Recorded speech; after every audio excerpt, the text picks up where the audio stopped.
আসসালামু আলাইকুম প্রিয় দর্শক, সর্বশেষ খবর হচ্ছে বেনজির পরিবারের ৬২১ বিঘা জমি, ৪টি ফ্ল্যাট ও ৩৩ ব্যাংক হিসাব জব্দের প্রক্রিয়া শুরু।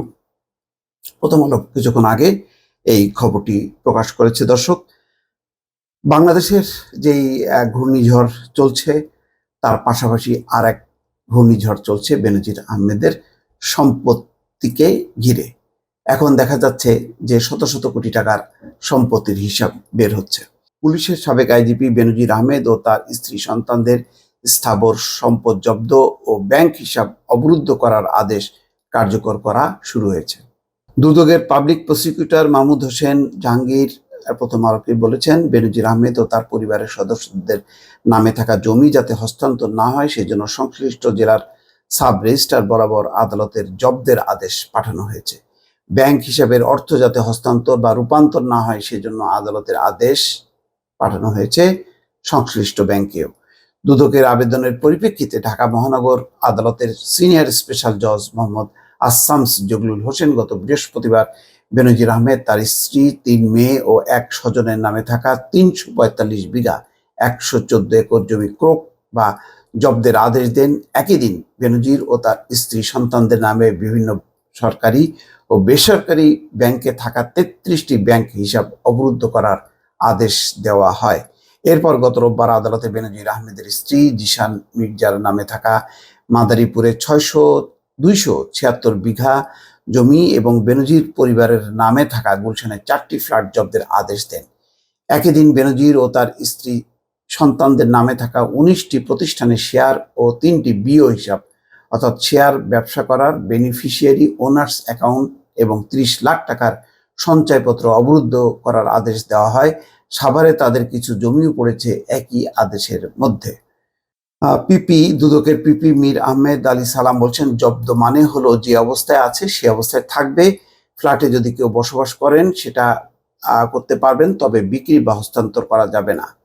দুদকের আরেক পিপি মীর আহমেদ আলী সালাম জানান, আদালতের আদেশের পর অভিযুক্ত ব্যক্তির স্থাবর সম্পদ ও ব্যাংক হিসাবের টাকা হস্তান্তরের কোনো সুযোগ নেই, কারণ আদালতের আদেশ পাওয়ার পর সংশ্লিষ্ট সাব রেজিস্ট্রার যদি সম্পদ হস্তান্তর করেন তিনি আদালত অবমাননার দায়ে অভিযুক্ত হবেন। তিনি আরো বলেন, ব্যাংক হিসাব কিংবা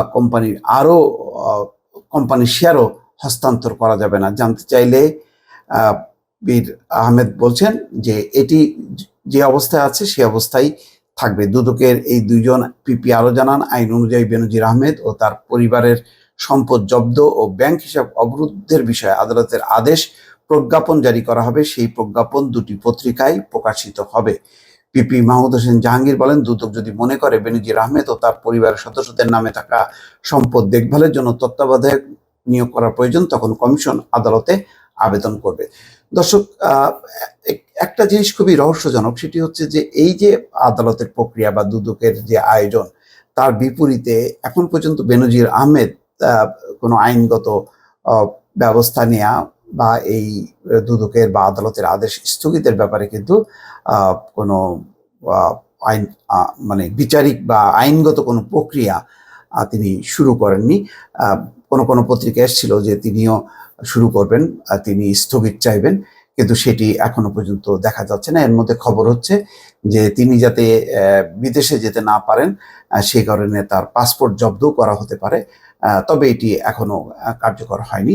ফলে বেনজির আহমেদকে ঘিরে নানা রকম এখন জল্পনা কল্পনা চলছে যে সরকারের ব্লেসিং কি একেবারেই চলে গেল, এখন কি তিনি পুরোপুরি দুদকের জালে মানে ধরা পড়লেন।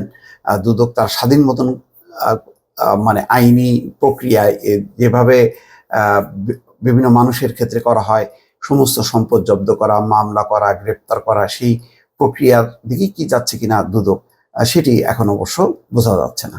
দর্শক, ভালো থাকবেন। আল্লাহ হাফেজ।